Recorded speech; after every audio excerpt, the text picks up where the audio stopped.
house. Once again, I'm Anamika Singh and my today's topic is might be और maybe. क्या होता है might be? कैसे use होता है maybe? क्या डिफरेंस है might be और maybe में? क्या आप यूज करते हैं? क्या आप सही यूज करते हैं? आई एम डैम श्योर कि इस वीडियो लेक्चर को देखने के बाद अगर आपने कभी भी might be और maybe में कोई गलती की होगी तो वो गलती आज के बाद आप नहीं करेंगे, और अगर आपने यूज नहीं किया होगा तो आप यूज करना स्टार्ट कर देंगे। तो चलिए बिना टाइम वेस्ट किए देखते हैं क्या है ये टॉपिक माइट बी और मे बी। जब हम प्रेजेंट टाइम में खड़े होकर के किसी बात का अंदाजा लगाते हैं, जैसे मान लीजिए किसी का नाम राम है, तो आपने कहा राम कहाँ है, तो आप कहोगे राम होगा कमरे में। अंदाजा लगाया आपने कि होगा कमरे में, you are not sure about it. आप किसी भी तरह से श्योर नहीं है कि वो कमरे में ही है, लेकिन आपने एक अंदाजा लगाया होगा कमरे में। मम्मी कहाँ है? किचन में होंगी। पापा कहाँ हैं? ऑफिस में होंगे। तुम्हारा भाई कहाँ है? खेल रहा होगा। बच्चे कहाँ हैं? पढ़ रहे होंगे या कमरे में होंगे। तो देखिए इस तरह से क्या कर रहे हैं आप, अंदाजा लगा रहे हैं, और ये अंदाजा आप किसी न किसी पास्ट एक्सपीरियंस के बेसिस पे ही लगा रहे हैं। अगर आपने कहा मम्मी कहाँ है और मैंने जवाब दिया कि मम्मी किचन में होंगी, तो किचन में होंगी ये बात मैंने कैसे कह दी, क्योंकि मुझे अंदाजा है कि इस टाइम मैं सालों से देखती आ रही हूं कि ये वो टाइम है जहां पर मैक्सिमम टाइम मम्मी किचन में होती हैं। तो मैंने अपने पास्ट एक्सपीरियंस के बेसिस पे ये इस बात का अंदाजा प्रेजेंट में लगा लिया कि वो किचन में ही होंगी। बच्चे कहाँ हैं? पढ़ रहे होंगे या कमरे में होंगे। कमरे में होंगे कैसे पता? क्योंकि इसी समय बच्चे खेल के घर आते हैं और इस समय कमरे में आराम करते हैं। तो ये अपने पास्ट एक्सपीरियंस के बेसिस पे मैं आपको बता रही हूं कि मैंने एक अंदाजा लगा लिया कि भैया बच्चे इस समय कमरे में होंगे, पापा ऑफिस में होंगे, आज संडे है वो घर पे होंगे। क्योंकि आपको पता है कि मैं बहुत सारे संडेज देख चुकी हूँ जिनमें वो घर पे होते हैं, अमूमन इस टाइम पे घर पे होते हैं। तो मैंने कहा आज चलो संडे है उनके घर चलते हैं, वो घर पे होंगे। अब होंगे प्रेजेंट में अंदाजा लगा करके आपने कह दिया। अब सवाल ये उठता है कि वहां पे माइट बी का यूज होगा या मे बी का यूज होगा। ये दोनों सेम है, बस अंतर है कि आप कितने % श्योर हैं किसी घटना के लिए, किसी एक्टिविटी के लिए। अगर आपको ये लगता है कि मम्मी किचन में होंगी, इस बात के लिए आप 70-75% श्योर हैं, तो वहां पे आप मे बी का यूज करेंगे। जहां पर श्योरिटी कम होगी, जहां पर आपको लगता है 20%, 25% या उससे कम की संभावनाएं हैं, वहां पे माइट बी का यूज होगा। तो जहां पर श्योरिटी का परसेंटेज ज्यादा होगा वहां पे मे बी का यूज होगा, और जहां पे श्योरिटी का परसेंटेज कम होता है वहां पे माइट बी का यूज होता है। एक छोटा सा फॉर्मूला है, उसे मैं स्ट्रक्चर के फॉर्म में आपके सामने मैं आपको दिखा रही हूँ। देखिए इसके बेसिस पे या इसको फॉलो करते हुए हम कितनी आसानी से माइट बी और मे बी का यूज करते हुए सेंटेंसेस को फ्रेम करेंगे। तो देखिए सबसे पहले सब्जेक्ट के बाद मे या माइट, इनमें से आप जो भी यूज करना चाहें वो डिपेंड करेगा कि उस एक्टिविटी की श्योरिटी किस लेवल की है। फिर नॉट को इनफैक्ट हम ब्रैकेट में रखेंगे। अगर नेगेटिव सेंटेंस होगा तो यूज करेंगे, और अगर नेगेटिव नहीं होगा तो यूज नहीं करेंगे। और फिर बी एंड ऑब्जेक्ट। अगर ये नेगेटिव नहीं होगा तो सीधे मे बी या माइट बी होगा। फॉर्मूले से ही दिख रहा है। तो देखिए कैसे सेंटेंस बनेंगे। हो सकता है वो किचन में हो। अब देखिए हिंदी और इंग्लिश के बात करने के टोन और शब्दों में बहुत अंतर होता है। तो इंग्लिश में तो बहुत साधारण सी बात है, he may be in kitchen, he might be in kitchen, she may be in kitchen, she might be in kitchen. लेकिन हिंदी में कैसे करते हैं? बहुत सारी बातें बना के हम लोग करते हैं। हो सकता है वो किचन में हो, शायद वो किचन में हो, वो किचन में होगी। ये तीनों बातों का मतलब एक ही है, लेकिन बातों को बनाने का तरीका अलग है। इंग्लिश एक जैसी होगी, इसलिए इंग्लिश थोड़ी सी आसान भाषा मानी जाती है।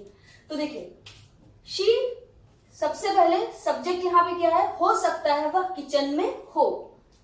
अब यहां पे देखिए किचन में है ये तो मैंने नहीं कहा, इस बात की श्योरिटी नहीं है कि वो किचन में है, अंदाजा लगा रहे हैं कि वो किचन में है।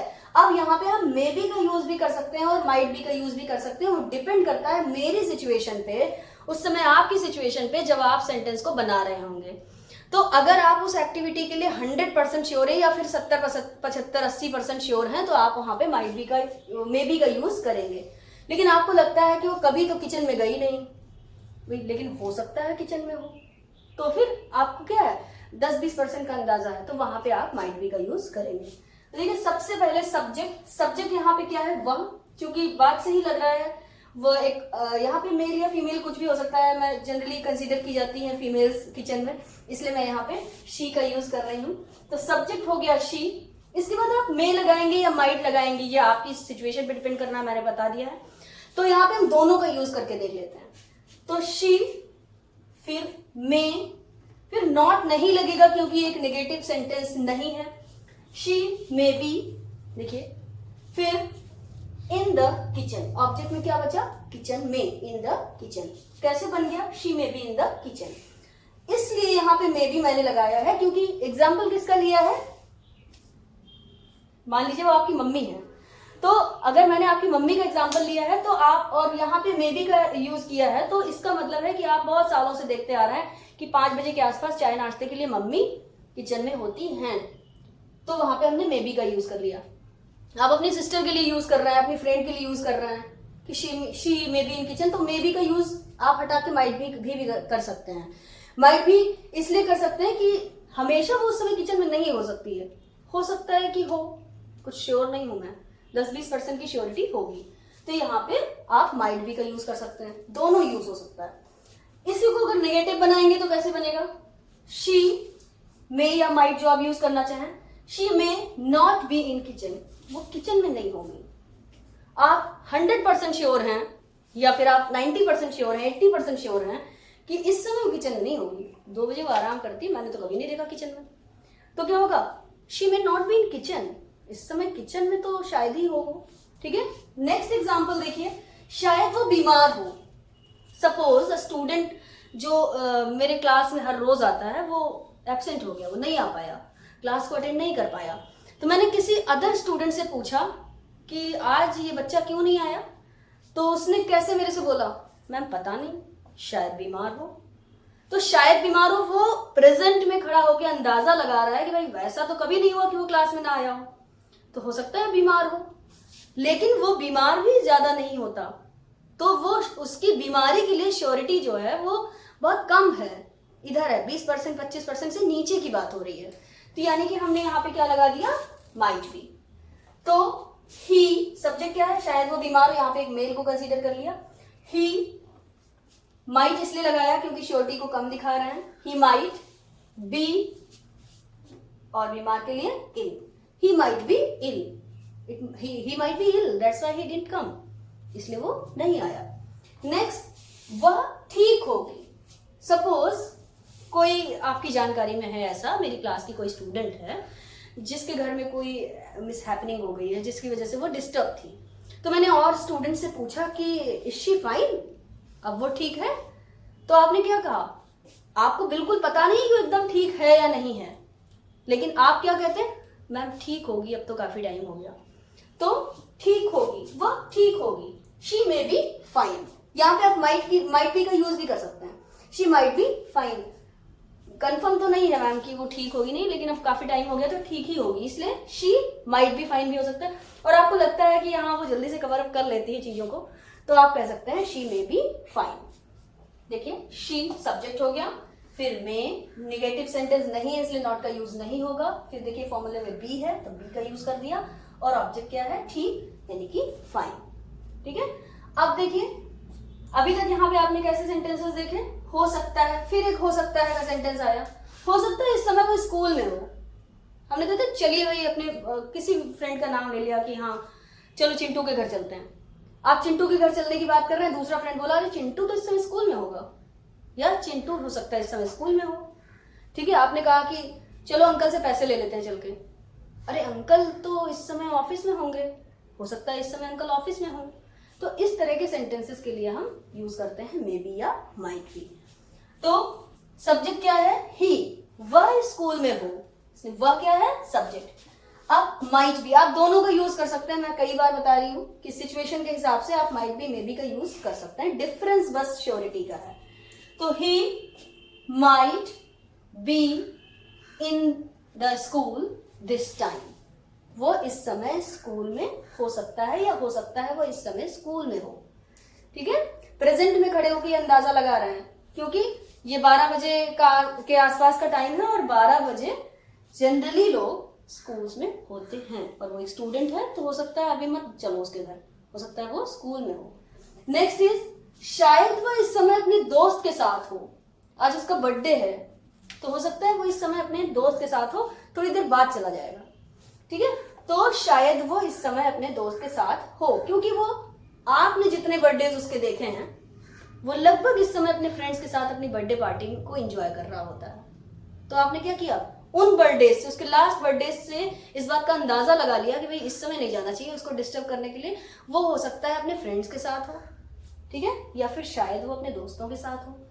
तो सब्जेक्ट क्या हुआ, ही, क्योंकि वह की बात हो रही है। ही might B with his friends right now, ये सब कुछ ऑब्जेक्ट में आ जाएगा। ओके, तो ही might B with his friends right. तो जैसे आपने ये देखा कि मे बी और माइट बी का यूज हमने किया, इस तरह में एक और एग्जांपल मैं आपको देती हूँ जिसमें लोग बहुत ज्यादा गलतियां करते हैं। जैसे मैं आपसे पूछूं आपका बेटा कहाँ है, तो आप यूं कंफ्यूज होकर के बोले खेल रहा होगा, या मम्मी कहाँ है, खाना बना रही होंगी, पापा कहाँ है, अखबार पढ़ रहे होंगे। अंदाजा ही है, आपके पास्ट एक्सपीरियंस के बेसिस पे ही आप इस प्रेजेंट को जस्टिफाई कर रहे हैं, अंदाजा लगा रहे हैं कि हाँ पापा इस समय अखबार पढ़ते हैं तो अखबार ही पढ़ रहे होंगे, मम्मी खाना बनाती है तो खाना ही बना रही होंगी, मेरा बेटा इस समय खेलता है तो खेल ही रहा होगा। जैसे ही आम लोग क्या करते हैं, जैसे ही रहा होगा, रही होगी, रहे होगे की बात सुनते हैं, वैसे ही उनकी निगाह सीधे फ्यूचर पे होती है कि यहाँ पे विल बी का यूज होगा, लेकिन ऐसा नहीं होता है। वहां पे मे बी के साथ वर्ब की आईएनजी फॉर्म का यूज होता है और वो प्रेजेंट के लिए होता है। जैसे वो खेल रहा होगा, देखिएगा स्ट्रक्चर में थोड़ा सा चेंज है, लेकिन आप बहुत आसानी से इस तरह के सेंटेंसेस को बना सकते हैं। शायद वो खेल रहा होगा, फ्यूचर नहीं है ये, प्रेजेंट में ही आप एक कंटिन्यूटी को दिखा रहे हैं। शायद वो खेल रहा होगा तो ही, मे या माइट जो भी लगाना चाहें, बी, और उसके बाद यहाँ पे थोड़ा सा चेंज आ जाएगा, वो वर्ब की आईएनजी फॉर्म का यूज हो जाएगा और फिर ऑब्जेक्ट लगेगा। ठीक है, तो ही माइट बी प्लेइंग, वो खेल रहा होगा। मम्मी कहाँ है, मम्मी खाना बना रही होगी, तो मम्मी मे बी कुकिंग। पापा कहाँ है, पापा शायद अखबार पढ़ रहे होंगे, तो पापा might be reading newspaper. Ma'am क्या कर रही हैं, मैम इस समय तो वो वीडियो ही बना रही होती हैं, तो शायद वीडियो बना रही होंगी, तो ma'am may be making video this time. तो बहुत आसानी से, कुछ भी नहीं। अभी देखिए कि यहाँ पे जो स्ट्रक्चर था इसमें वर्ब का यूज ही नहीं था। अब जो मैं बता रही हूँ ऐसा कर रहे होंगे, शायद वो वैसा कर रहे होंगे, जा रही होगी ना, उस समय इससे मिलने जा रही, वो स्कूल जा रही होगी, शायद वो स्कूल जा रही होगी, है ना, तो स्कूल जा रही होगी, इस बात का अंदाजा अपने पास्ट एक्सपीरियंस के बेसिस पे लगा रहे हैं। तो देखा आपने कि कितनी आसानी से एक सेंटेंस को आपने फ्रेम कर लिया मे बी और माइट बी का। मे बी और माइट बी के बीच का जो छोटा सा डिफरेंस था वो भी आपने जान लिया। तो अगर इस तरह के वीडियो लेक्चर से या आज के इस वीडियो से आपको कोई भी बेनिफिट मिला हो तो आप कमेंट बॉक्स में कमेंट करिएगा। इसमें कोई कंफ्यूजन हो तो भी आप कमेंट कर सकते हैं। चैनल को अभी तक सब्सक्राइब नहीं किया है तो सब्सक्राइब करिए, ताकि जो छोटी छोटी गलतियां आप ग्रामर के पोर्शन में करते हैं उनको सही करके आप अपनी स्पीकिंग को और अपनी स्मार्टनेस को बढ़ा सकें। Thank you so much.